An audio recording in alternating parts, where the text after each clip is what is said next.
welcome here in Biel, close to the headquarters of HYT, to discuss about the new colors the brand implemented into its watches. Blue, red, they presented it in April, and actually it is really not easy to do, and it's the result of a long process of innovation. So let's discover that here in Biel. I'm Grégory Dourde, CEO of Preciflex, a company which develops and manufactures and delivers all the fluidic module for HYT. We started with the yellow color, which has been released 2 years ago, approximately. And we have been working now for more than 1 year, 18 months precisely, on the new colors. The first new colors which will be released are the red and the blue. And this is taking lots of time, basically. We have developed a special dye going with a special fluid.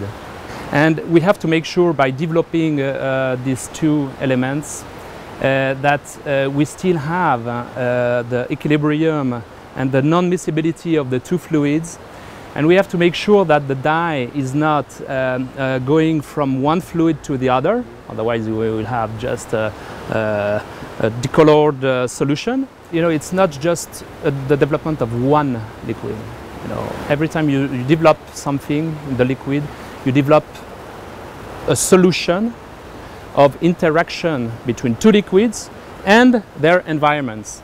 And the environment is also the coating and the metals that are inside the watch and other components. And all this system has to be stable in the time. So it's not just to plug one liquid and it's done. No, it's a complete system. It's a whole interaction. And then we enter into a long period of test and qualification, which is aging test. It's like accelerating the time in order to make sure that after, let's say, 4, 5, 6 months of aging, it's an equivalent of 3, 4, 5 years of living of the system.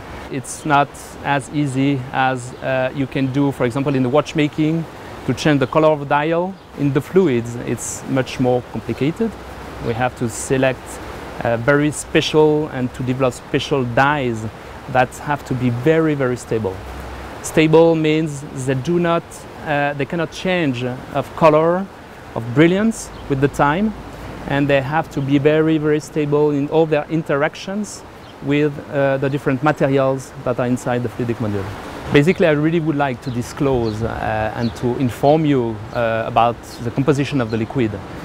Unfortunately, you know, it's lots of time that we have spent. It's millions of development. Everything has been done here in Biel, in Switzerland.